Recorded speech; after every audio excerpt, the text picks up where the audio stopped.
41e catéchèse, la concupiscence et les rapports entre l'homme et la femme.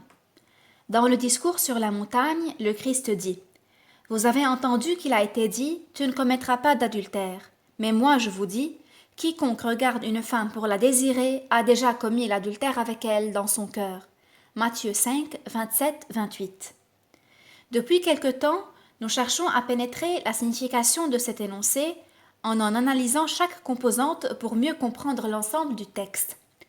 Lorsque le Christ parle de l'homme qui regarde pour désirer, il ne montre pas seulement la dimension de l'intentionnalité du regard, donc de la connaissance concupiscente, la dimension psychologique, mais il montre la dimension de l'intentionnalité de l'existence même de l'homme. Il montre ce qu'est, ou plutôt ce que devient pour l'homme, la femme qu'il regarde avec concupiscence. Dans ce cas, l'intentionnalité de la connaissance détermine et définit l'intentionnalité même de l'existence. Dans la situation décrite par le Christ, cette dimension va unilatéralement de l'homme, qui est sujet, vers la femme qui est devenue objet. Mais cela ne veut pas dire que cette dimension soit seulement unilatérale. Pour le moment, ne renversons pas la situation analysée et ne l'étendons pas aux deux parties, aux deux sujets.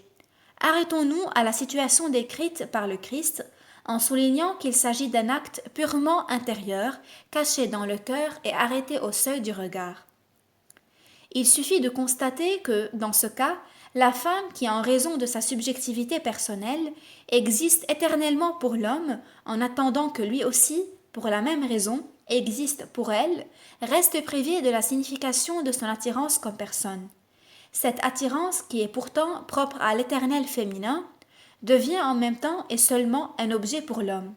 Elle commence à exister intentionnellement comme objet de satisfaction potentielle du besoin sexuel qui est inhérent à sa masculinité.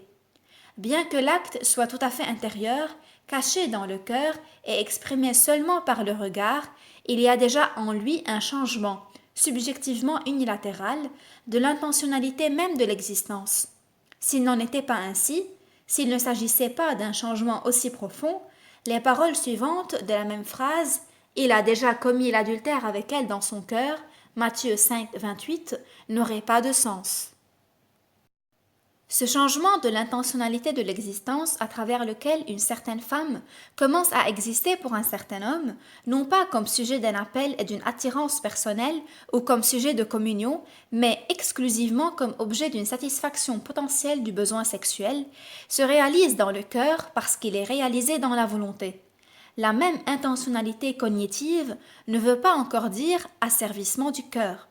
C'est seulement lorsque la réduction de l'intention illustré précédemment, entraîne la volonté dans son horizon restreint lorsqu'il en suscite la décision d'une relation avec un autre être humain, dans notre cas avec la femme, selon l'échelle des valeurs propres à la concupiscence que l'on peut dire que le désir s'est emparé du cœur. C'est seulement lorsque la concupiscence s'est emparée de la volonté qu'il est possible de dire qu'elle domine la subjectivité de la personne et qu'elle est à la base de la volonté et de la possibilité du choix et de la décision à travers lesquelles, en vertu de l'autodécision ou de l'autodétermination, se trouve établi le mode même d'existence à l'égard d'une autre personne. L'intentionnalité d'une pareille existence acquiert alors une pleine dimension subjective. C'est seulement alors, c'est-à-dire à partir de ce moment subjectif et dans son prolongement subjectif, qu'il est possible de confirmer ce que nous avons lu, par exemple, dans Siracide 23, 17, 22, au sujet de l'homme dominé par la concupiscence et que nous lisons dans des descriptions encore plus éloquentes dans la littérature mondiale. Nous pouvons alors parler également de cette contrainte plus ou moins complète qui ailleurs est appelée contrainte du corps, et qui porte avec elle la perte de la liberté du don connaturel à la profonde conscience de la signification sponsale du corps, dont nous avons également parlé dans les analyses précédentes.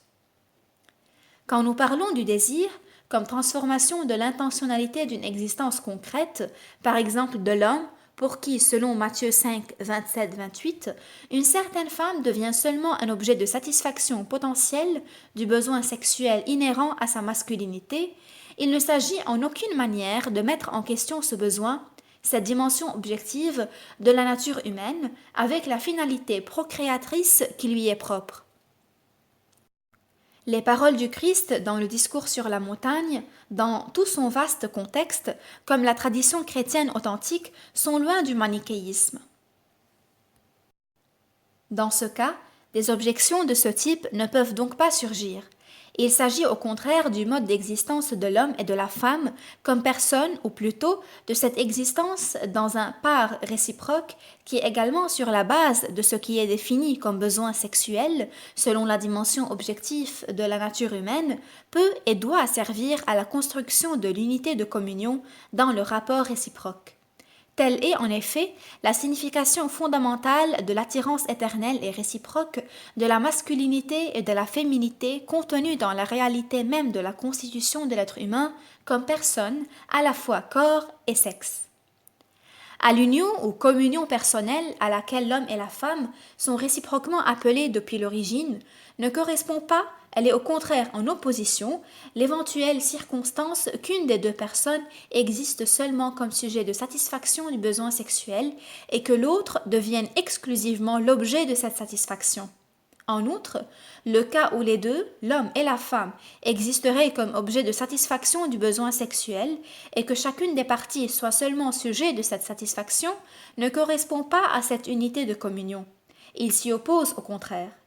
Cette réduction d'un si riche contenu de l'attirance éternelle et réciproque des personnes humaines, dans leur masculinité et dans leur féminité, ne correspond pas précisément à la nature de l'attirance en question.